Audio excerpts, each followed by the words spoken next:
My girlfriend tweeted, "Men who ask for 50-50 are dusty, period." After I asked her to pay her half of rent once, I retweeted, "Women who live rent-free are homeless, period." With her eviction notice and sent her stuff to her mom's house then. I, 28 male, am sitting in my empty apartment right now, and honestly, it feels peaceful for the first time in months. Been with Talia, 26, for about 2 years.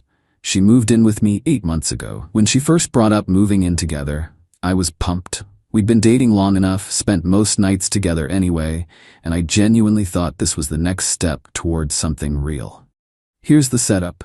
I make decent money as a software developer, around $85K. She works part-time at a boutique, making maybe $1,800 a month. When she moved in, she was between jobs, so I covered everything initially. No big deal, right? Partners support each other, but then she got the boutique job 4 months ago. Still, I kept paying rent, $2,200, utilities, groceries, everything. She'd buy occasional takeout or little things for the apartment, acting like she was contributing equally somehow. Her money went to designer bags, getting her nails done twice a month, lash extensions, the works. Again, I didn't trip because I figured she was getting settled. Last week I sat her down, explained that with her working now, it would help if she could contribute. Didn't even ask for half of everything, just suggested she could cover half the rent. That's $1,100. Still less than what she spends on her self-care routine monthly. She laughed, said, "Babe, you make way more than me. Why would I pay half when you can easily afford it?" I tried explaining it's about partnership, not just mathematics. She rolled her eyes and said I was being cheap. The conversation ended with her saying, "This is such small dick energy," and storming off to our bedroom. Thought that was the end of it. Nope. 2 days later, I'm at work and my phone starts blowing up. Coworkers, friends, even my cousin hitting me up. She'd tweeted, "Men who ask for 50-50 are dusty, period. Like, sir, if you can't provide, why are you even dating? My man really asked me to pay half the rent when he makes 3x what I do. The audacity." This is why women should have standards, ladies. It had over 3K retweets.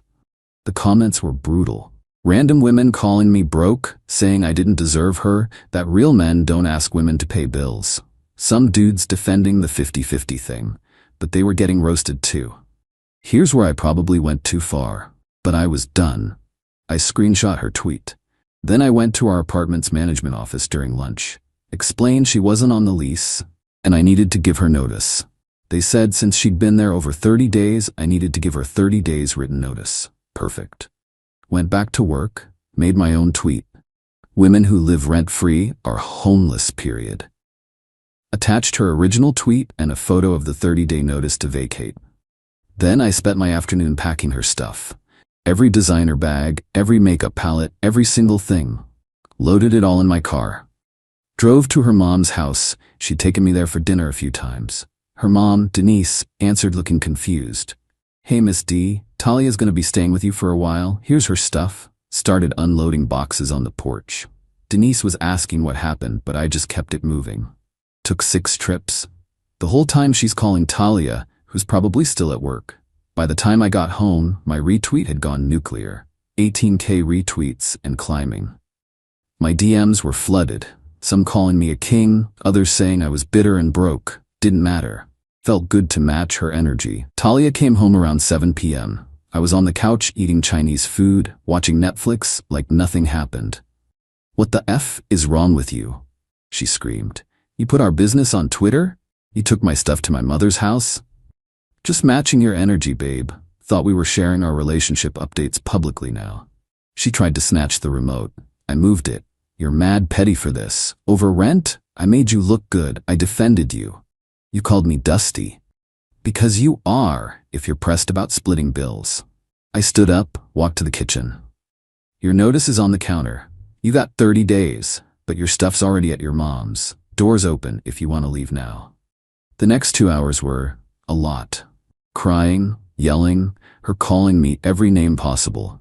Said I embarrassed her, ruined her reputation, that her followers were clowning her now. She tried the tears, saying she loved me and didn't mean it. Then back to anger. Throwing a glass, missed me, hit the wall. Finally, around 10 p.m., her best friend Kendra came to get her. As they were leaving, Talia turned back. "You're gonna regret this. Watch." That was 5 days ago. The tweet war continues, but I stopped checking. Changed the locks yesterday. Yes, legally, she officially vacated when she left with Kendra. My boys think I'm wild for the public call-out, but they're also laughing about it. My mom, less impressed. Says I could have handled it more maturely. Maybe. But you know what? My apartment's peaceful, my wallet's not getting drained, and I don't have to deal with someone who thinks contributing to the place they live is dusty. Am I the asshole? Maybe. Do I care? Nah. Update. Her mom Denise just texted asking if we can talk about this like adults. I replied with a screenshot of Talia's original tweet. She left me on read. Update 1. Yo, the entitlement escalation has been wild. So remember how Talia said I'd regret this? She wasn't playing. Girl went on a whole campaign. First, she made a TikTok, a whole 3-part series about how to spot a dusty man. I'm not on TikTok like that, but my younger sister sent it to me. Part 1 had 2.8 million views. She's in full glam, fake crying, talking about how she gave her all to a man who financially abused her. Financially abused. Because I asked her to pay half the rent once.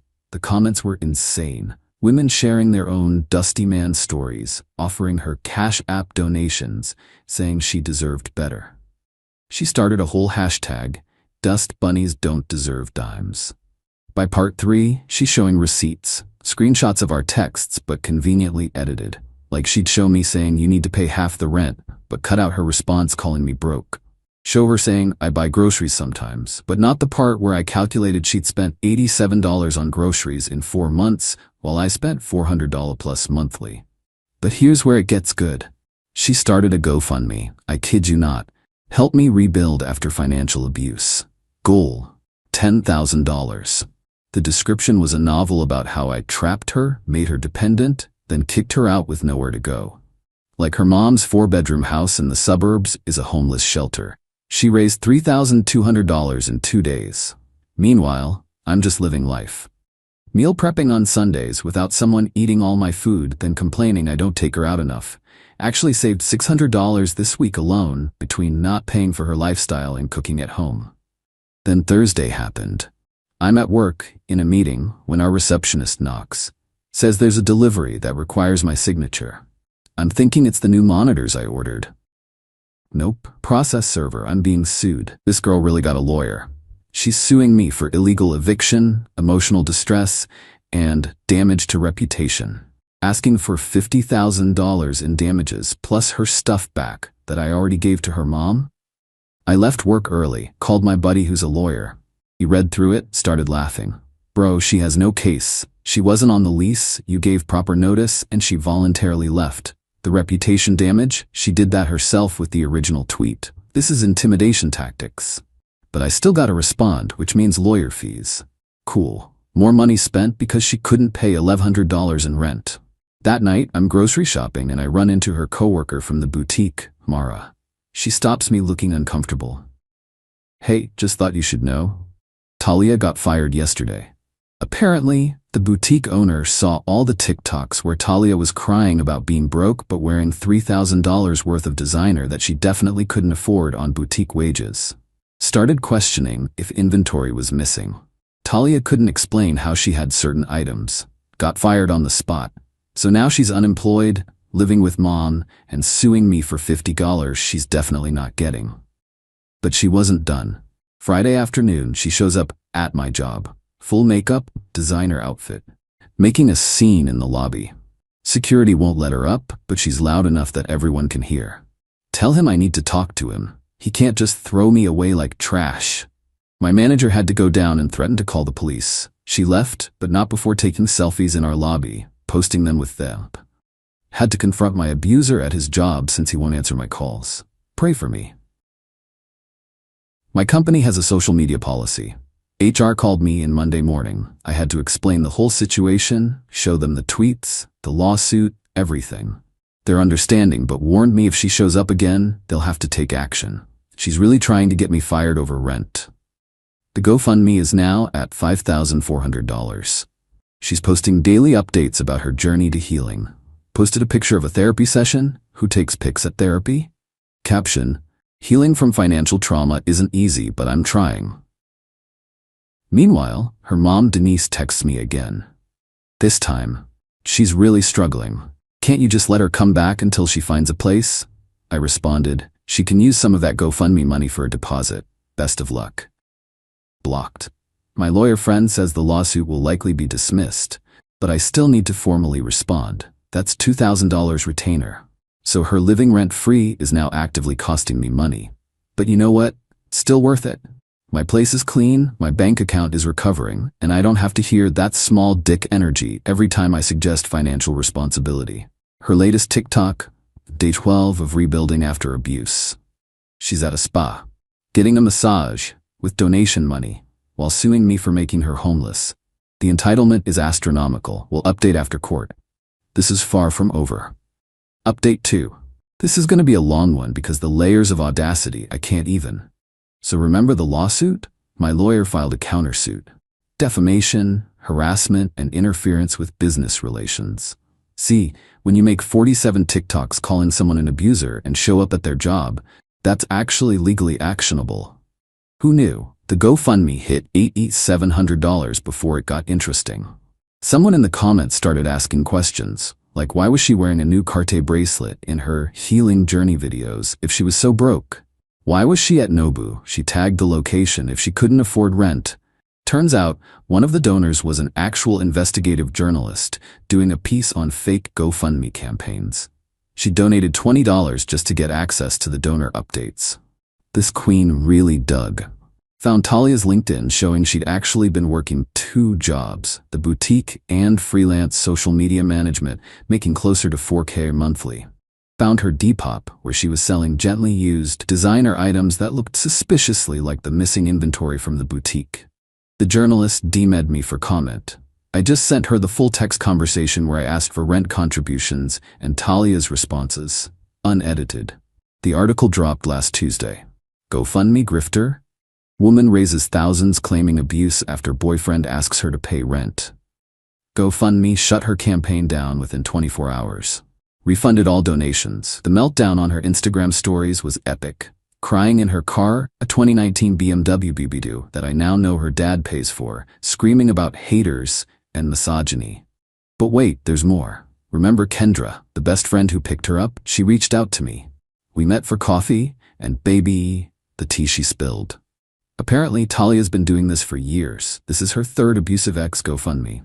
The other 2 guys just let it go, but Kendra saved receipts. Screenshots of Talia bragging about getting $6 from the last one, calling her exes marks, planning which designer bags to buy. Kendra was done after Talia tried to get her to lie in court, saying she witnessed me being abusive. When Kendra refused, Talia called her broke and jealous, said she was thinking small and didn't understand the game. Kendra gave me everything. Screenshots, voice recordings, even a video of Talia coaching another girl on how to finesse men. My lawyer added it all to our case file. Court date comes. I'm in my only suit, nervous but ready. Talia shows up in a 5K outfit crying before we even enter the courtroom. She's got a whole support squad, her mom, 3 friends, and some dude I don't recognize. Her lawyer argues I vindictively evicted her in retaliation for expressing her feelings. My lawyer stands up, calmly submits the lease showing she's not a tenant. The 30-day notice, her original tweet calling me Dusty. Bank records showing I paid 100% of bills for 8 months. Her LinkedIn and proof of income. The GoFundMe fraud article. Kendra's evidence of past schemes. The judge's face was priceless. Looked at Talia's lawyer like, you brought me this? Then my lawyer played the security footage of her showing up at my job, screaming in the lobby. Case dismissed. But the judge wasn't done. Told Talia she was lucky I wasn't pursuing criminal charges for harassment and fraud. Warned her that any further contact would result in a restraining order. You'd think that's where it ends? Nope. Outside court, the new dude with her squad approaches me, introduces himself as Derek, her new boyfriend. This man really tried to intimidate me, talking about, you need to leave Talia alone, she's with a real man now. I just laughed. Good luck with that, bro. Hope your credit score's good. Talia lost it, started screaming that I was jealous, that Derek treats her like a queen, that I could never. Security had to escort them out. That was 2 weeks ago. The aftermath. 1. The boutique is pressing charges for theft. That investigative journalist, her article got picked up by local news. Boutique owner saw it, did a full inventory check. Over $12 missing. 2. GoFundMe banned her from the platform permanently. 3. Her TikTok got reported for fraud so many times it got suspended. 4. Kendra sent me a screenshot last week. Derek's already asking in group chats if anyone knows why his credit card got declined at dinner. It's been 3 weeks. 5. My company actually gave me a raise. My manager said the way I handled the situation showed exceptional professionalism under pressure. 6. Talia's mom finally stopped texting after I sent her the court dismissal paperwork. But the best part? Last night my sister sent me Talia's new Instagram. Bio says entrepreneur survivor building my empire. She's selling a course called From Victim to Victory, How to Rebuild After Financial Abuse. Price? $497. The audacity is almost admirable. Almost. I'm done with this whole saga, blocked her on everything, living my best life. Rent still $2,200, but now I can actually save money. Thinking about getting a dog. At least a dog won't call me Dusty for expecting it to contribute. To everyone who said I handled this wrong, maybe. But I'd rather be petty with peace than mature with a parasite. Derek, if you're reading this, run, bro. Run. Final update, last update because this chapter's officially closed, but y'all deserve to know how it all played out. The boutique theft case? Talia got arrested. Yep, mugshot and everything. Turns out when you steal $12K in designer goods and then wear them on TikTok, evidence kinda presents itself. She posted bail. Derek apparently had to get a loan from his mom, but she's facing actual jail time. Speaking of Derek, lasted 6 weeks. My boy really speed ran the whole Talia experience. She tried the same script, moved in with him after 2 weeks, immediately expected him to cover everything, started posting about dating a real provider. He kicked her out when she tried to add herself as an authorized user on his credit cards without asking. The man literally found out when his bank called to confirm the addition. He messaged me after. We're not friends or nothing, but he apologized for trying to intimidate me at court. Said he gets it now. I told him about the support group chat. Yeah, there's now 5 of us ex-boyfriends who've been through the Talia experience. We call ourselves the Dusty Committee. But here's where it gets wild. Remember that financial abuse course she was selling? Someone bought it and leaked the contents. It's 15 pages of copy-pasted content from free blogs, plus a section on how to identify high-value targets that literally describes finding men with good jobs and no kids. She was teaching women how to do what she did to me. The state attorney's office got involved. Fraud charges on top of the theft charges. Her lawyer dropped her. Her new public defender convinced her to take a plea deal. 18 months probation, restitution to the boutique, and 200 hours of community service. Her mom Denise reached out one last time, not to beg or blame, but to apologize. Said she didn't raise Talia to be this way, that she's getting Talia into therapy as part of the plea deal. I actually felt bad for her. Imagine finding out your daughter's a professional scammer from the news. The last I heard through the grapevine. She's living with her parents again, working at a call center to pay restitution, can't use social media for profit per her probation terms. Derek's mom is suing her for the $5 loan she never paid back. The IRS is investigating the unreported GoFundMe income. Meanwhile, I'm thriving. Got promoted to senior developer. Saved enough to put a down payment on a house. Got that dog I mentioned, a rescue pit named Rosie, who actually contributes more to the household than Talia ever did. Emotional support counts, fight me. Went on a few dates, nothing serious yet, but I'm upfront now about financial expectations. First date, I mention I believe in equal partnerships. Amazing how that filters out the Talias of the world. The Dusty Committee group chat is still active. We joke, share red flags to watch for, support each other. Derek's the newest member, still processing how he lost 3 months and $8 to someone who called Emmy broke.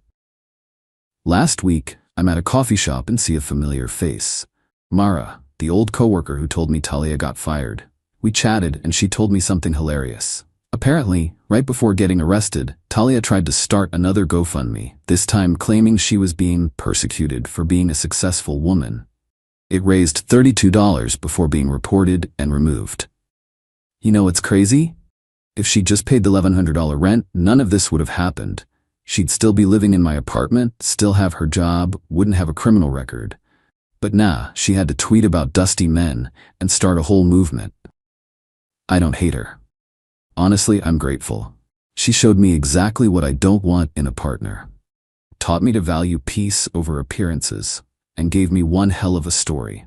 To anyone dealing with a similar situation, document everything, stand on your boundaries, and remember, anyone who calls you dusty for expecting partnership isn't worth the designer bags they can't afford. Peace out, Reddit.